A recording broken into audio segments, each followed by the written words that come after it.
الرحمن الرحيم والوالدات يرضعن أولادهن حولين كاملين لمن أراد أن يتم الرضاعة وعلى المولود له رزقهن وكسوتهن بالمعروف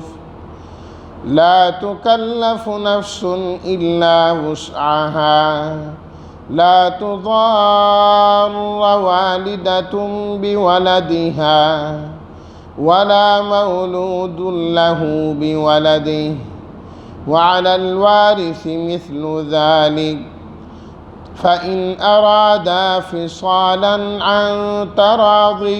منهما وتشاور فلا جناح عليهما وإن أردتم أن تسترضعوا أولادكم فلا جناح عليكم إذا سلمتم ما آتيتم بالمعروف واتقوا الله واعلموا أن الله بما تعملون بصير صدق الله مولانا العظيم اللهم صل على سيدنا ومولانا محمد وعلى آل سيدنا ومولانا محمد وبارك وسلم والوالدات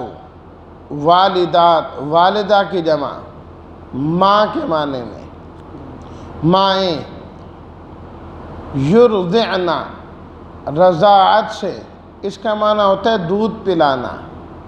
یرضعنا وہ دودھ پلائیں اولادہن اپنی اولاد کو حول سال کو کہتے ہیں حولین 2 سال یتمہ مکمل کرنا اتمام المولود لہو جس کے لیے اولاد ہو اولاد باپ کی شمار ہوتی ہے تو مولود لہو کہتے ہیں باپ کو رزقہن کھلانا پلانا کسوتہن پہنانا کپڑے دینا لا تکلف مکلف نہیں بنایا گیا تکلیف نہیں دیا گیا کوئی بھی لا تضار ضرر سے ہیں نقصان نہ پہنچایا جائے ضرر نہ دیا جائے مولود بچے کو کہتے والدہ ماں ہو گئی مولود لہو باپ ہو گیا مولود بچہ ہو گیا ارادہ فصالاً فصال دودھ چھڑوانا تشاورن آپس کے مشورے سے ان تسترضعوا کہ تم دودھ پلواؤ کسی اور سے تم سپرد کر دو ترجمہ والوالدات یرضعن اولادہن حولین کاملین اور مائیں اپنے بچوں کو 2 سال مکمل دودھ پلائیں لمن ارادہ یہ اس کے لیے ہے جو ارادہ رکھتا ہے کہ وہ رضاعت کی مدت کو پورا کرے وعلی المولود لہو اور باپ کی ذمہ داری ہے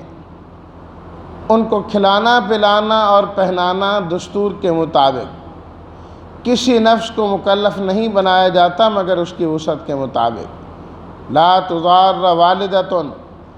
کسی ماں کو تکلیف نہ پہنچائی جائے اس کے بچے کی وجہ سے اور نہ باپ کو اس کے بچے کی وجہ سے اور وارث کی ذمہ داری بھی اسی کی مثل ہی ہے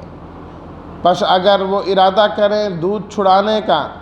آپس کی رضامندی اور مشورے سے تو ان پر کوئی گناہ نہیں ہے وَإِنْ أَرَدْتُمْ أَن تَسْتَرْضِعُوا أَوْلَادَكُمْ اور اگر تم ارادہ کرو کہ تم اپنی اولاد کو دودھ پلواؤ کسی اور سے تو تمہارے اوپر کوئی گناہ نہیں ہے جب تم سپرد کر دو ان کے وہ چیز جو ان کو دینا تم نے طے کیا ہے دستور کے مطابق واتقوا اللہ اور اللہ کی نافرمانی سے بچتے رہو اور یقین رکھو کہ اللہ تعالیٰ جو تم عمل کرتے ہو اسے دیکھنے والے ہیں۔ پڑھی گئی اس آیت میں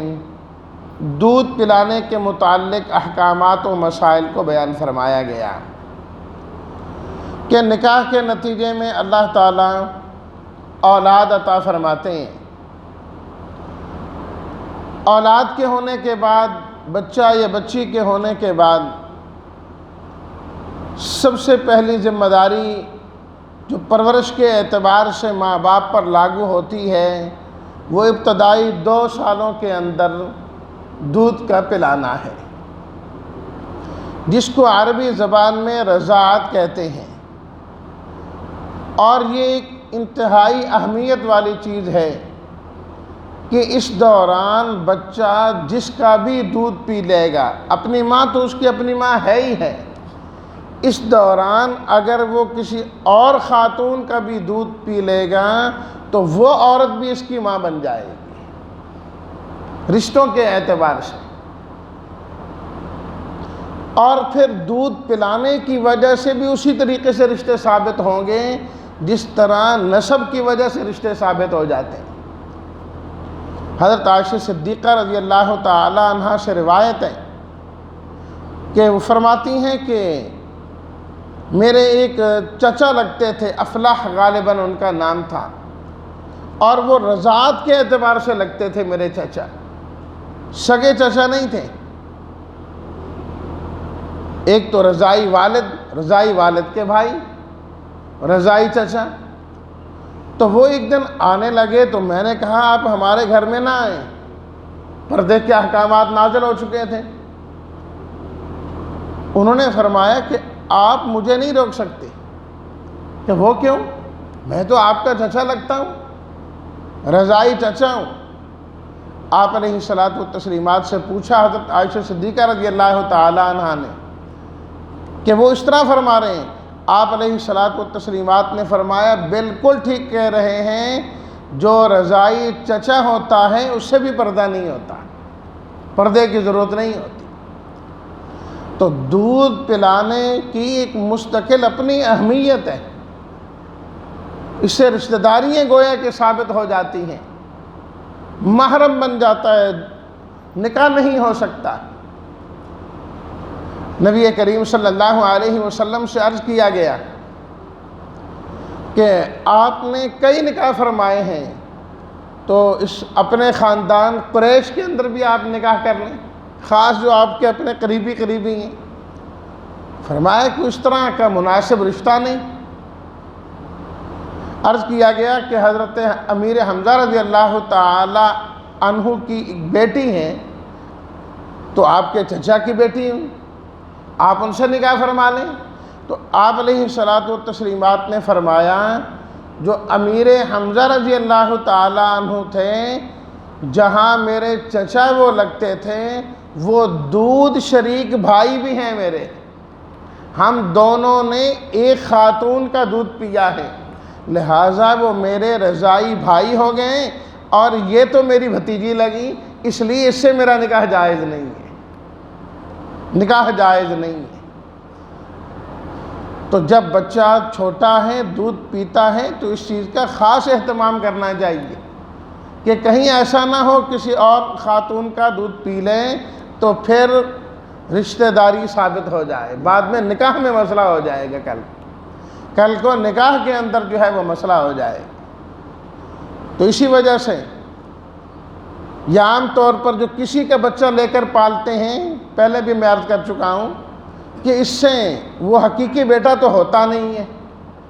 تو اگر ایسی ضرورت پڑ بھی جائے بچہ لے لیں، تو اس دوران جب وہ دودھ پیتا ہے وہ کسی اپنی قریبی کا دودھ پلوا دے اس کو، جو خاتون لے کے آ رہی ہیں، خود تو اس کی اولاد نہیں ہے، جب اولاد ہی نہیں ہے تو دودھ کہاں سے آئے گا، اپنی بہن کا دودھ پلوا دے، تو یہ اس کی خالہ بن جائے گی۔ تو اب پردے کے مسائل اور یہ چیزیں سامنے نہیں آئیں گی، یہ چیزیں جو ہے وہ سامنے نہیں آئیں۔ مطلقاً اس طریقے سے رکھنا، جب وہ بڑا ہو جاتا ہے تو مسائل پیدا ہو جاتے ہیں۔ اگر وہ لڑکا ہے تو اس عورت کے لیے مسئلہ اس نے پردہ کرنا ہے، لڑکی ہے تو خاوند کے لیے مسئلہ کہ وہ عورت ہے، پردہ اس سے لازم ہے۔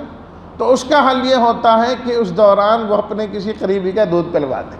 تو پھر اس کے اندر جو ہے وہ آسانی رہتی ہے۔ لیکن شرط یہی ہے کہ جو اس بچے کو دودھ پلوایا جائے وہ اس دوران کے اندر پلایا جائے جو مدت رضاعت ہے۔ جب وہ دور گزر گیا اس کے بعد دودھ پلوایا جائے تو اس سے کوئی فائدہ نہیں ہوگا۔ اسی کا اللہ تعالیٰ نے ذکر کیا، والوالدات یرضعن اولادہن،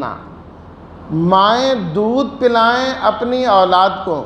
دودھ پلانے کی ذمہ داری وہ ماؤں کی ہے، خاص طور پر وہ بھی جو ابھی تک نکاح کے اندر ہے اپنے خاوند کی، اور اللہ نے اولاد سے بھی نوازا ہے تو اس پر تو واجب ہے کہ اپنی اولاد کو دودھ پلائیں، اپنے بیٹے کو پلائیں۔ اور اگر طلاق بھی دے دی تو جب تک عدت کے اندر ہیں تب بھی اس کی ذمہ داری ہے کہ پلائیں، اور جب وہ بالکل جدا ہو کے چلی گئیں، اب اس کا نان نفقہ مرد پر ذمہ نہیں ہے تو اب دودھ پلانا اس کی ذمہ داری میں شامل نہیں، اس سے پہلے تمام صورتوں میں اس کی ذمہ داری میں شامل ہے۔ تو مدت رضاعت کتنی؟ فرمایا حولین کاملین، 2 سال مکمل، 24 مہینے یہ مدت رضاعت ہے، اس دوران دودھ پلایا جائے گا۔ امام مالک رحمۃ اللہ علیہ فرماتے ہیں کہ اس سے 3 مہینے زیادہ ہو سکتے ہیں۔ امام ابو حنیفہ رحمہ اللہ فرماتے ہیں کہ اس سے 6 مہینے زیادہ ہو سکتے ہیں۔ یعنی دودھ چھڑوانا تو لازمی 2 سال پر ہی چاہیے، لیکن بعض بچے ایسے ہیں کہ وہ یکدم نہیں چھوڑتے، کوشش تو کرنی چاہیے کہ پہلے چھڑوانا شروع کر دیں، آہستہ آہستہ 2 سال پورے ہونے پر چھڑوا دینا چاہیے۔ اگر کوئی بچہ نہیں چھوڑ پا رہا یا وہ کمزور اتنا ہے کہ یکدم چھڑوایا جائے گا تو مسائل پیدا ہو جائیں گے، تو اس کے لیے قدرے گنجائش ہے، زیادہ سے زیادہ جو گنجائش علماء نے نکالی ہے وہ 6 مہینے اوپر ہے، بس اس سے زیادہ نہیں۔ اول تو کوشش 2 سال پہ کرنی چاہیے، اس کے بعد اس بچے کو دودھ پلانا بالاتفاق، تمام علماء کے اتفاق کے ساتھ دودھ پلانا حرام ہو جاتا ہے۔ اب جو ہے وہ جائز نہیں ہے۔ لمن اراد ان یتم الرضاع، 2 سال کی مدت اس کے لیے ہے جو مدت رضاعت مکمل کرنا چاہتا ہے۔ وعلی المولود لہ رزقہن وکسوتہن بالمعروف، دودھ پلانے کی ذمہ داری تو ہو گئی ماں کی،